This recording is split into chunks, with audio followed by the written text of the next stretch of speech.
Today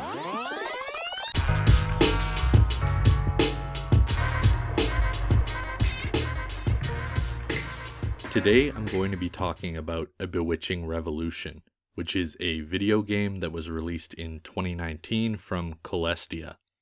And, well, I've been thinking about this game for a while, since I first played it actually, and it's sort of been stuck in my head since then.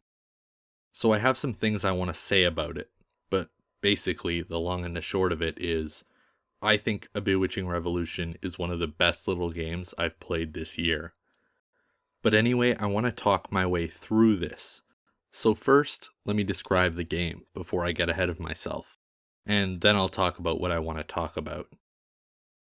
So sometimes I'll describe a game in my own words, and sometimes I'll just read the official description. This time I'm going to go with the official description just for the sake of simplicity. Here it is. A Bewitching Revolution is a first-person adventure game about a communist witch living in a cyberpunk city. Use magic to help the city's residents build collective forms of power and resistance. Inspired by the works of Silvia Federici, A Bewitching Revolution tells an optimistic story about people transforming their gloomy capitalist present into a bright revolutionary future. And that's what it is. Basically an adventure game about magic and society and revolutionary mass action in a world that looks a lot like ours. And like I said before, A Bewitching Revolution is one of the best little games I've played this year. It's just so good. But the question is, why is it so good? And I've done some thinking on it, and I think I've come up with a way to break it down. Essentially, A Bewitching Revolution is good for 3 reasons. I mean, it's good for a lot of reasons, but I'm just going to focus on 3 main things. And I think, or I hope, that when I go over these 3 things, I'll be able to convince everyone that A Bewitching Revolution is something special. Because I definitely think it is something special. So anyways, let's get this started. So the first thing I want to talk about, and the first thing that A Bewitching Revolution does really well, is concept. I think conceptually this game makes a ton of sense. The sort of communist feminist witch idea works really well because there's an incredibly long history of the idea of magic or witches having a political and even progressive connotation. So the idea of magic as a form of power and free will is not new. But the game does something really interesting and builds on that idea in a really clever way. Its main gameplay has you helping people directly, basically using spells and potions and tarot card readings as a radical act of societal contribution against a backdrop of capitalist dystopia. It's clever. And then the other half of the concept is a sort of direct look at capitalism and the systems that keep it in play. And that's as self-explanatory as you want it to be. But our world, the real world, is reflected in the capitalist dystopia. And in this game, you use your skills as a way of literally and metaphorically deconstructing capitalism and capitalist society, because capitalism is bad. Capitalist society is bad. It's just that simple. But this all works really well. The concept of the game forces the player to think critically about the world that they live in. Capitalism, labor, the carceral state, the police, the military, everything. And thinking critically about those things is a good thing, undeniably.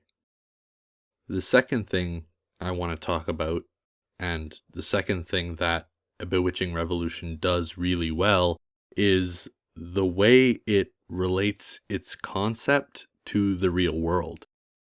I think that the concepts that this game explores are incredibly important and incredibly relevant, because I mean, sure, it's technically a cyberpunk capitalist dystopia, but it does represent our world perfectly. So you have this concept of deconstruction of capitalism and capitalist society, and you're learning about it and you're thinking about it, but so what, right? And the game just definitively answers that question. It's slightly abstracted, but if the world of A Bewitching Revolution represents our world so well, then it isn't just fiction. So everything that is learned and everything that is explored as the character is also for the player. That's the point. When the game shows you socialism or collective action or unions or anything that gives the power back to the people, then that's also for the player. And I think that's really cool. It positions the player in the same light as it positions its main character. And in that light, every theme and idea represented has more value. It's clever, and it forces the player to compare and contrast everything in the game with everything that is real. And that's very impressive.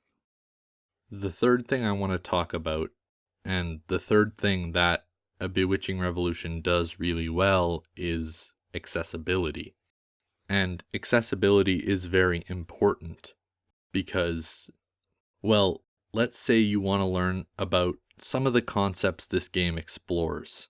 Socialism, anti-capitalism, whatever. Where do you start? It's a good question. When you look at foundational socialist texts or foundational anti-capitalist texts or whatever foundational progressive texts, you might think, well, I'm interested, but that all seems inaccessible, either too abstract or too off limits. And you're probably right. But that's one of the things this game does really well. It gives you a starting point, and it places these progressive concepts in a context that is surprisingly accessible, compelling, interactive, and tactile. The barrier for entry is incredibly low, and the game itself is incredibly inviting. It's even free, and it works on low-end computers too, so basically anyone can check it out. And the developer of the game, paraphrasing an unknown quote, said it best. If your art is inaccessible to the working class, then how can it be revolutionary? That's the best defense of accessibility in art that I've ever heard. And that's what this game represents. It is ultimately a fantastic progressive game and an accessible progressive text that asks and answers questions about the world we live in. And that's awesome. So those are the three things that I think make A Bewitching Revolution so special. But like I said before, I feel like A Bewitching Revolution is special for a lot of reasons. It does a lot of things right. And it feels like a game that was just created in a really thoughtful and caring way. Like it's this big, important, meaningful game, but it just feels nice to play. And that goes a long way in 2019. But I figure a lot of that is a result of the sort of obvious passion that went into creating this game. I don't have much more to say about that, but it feels relevant, and I just wanted to give credit. But honestly, I think that's pretty much all I have to say. So I'll wrap this up. A Bewitching Revolution is a fantastic game in many ways. The message and the gameplay work perfectly together, and the whole thing is perfectly accessible. And in that way, it's not only a fantastic game, but it's also a fantastic progressive text. And I really like that.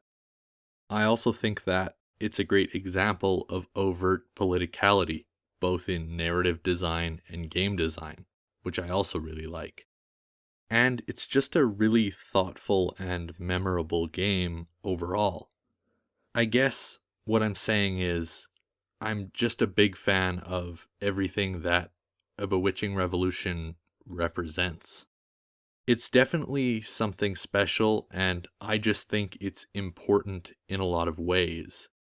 You should definitely play it if you have the chance. I really can't recommend it enough.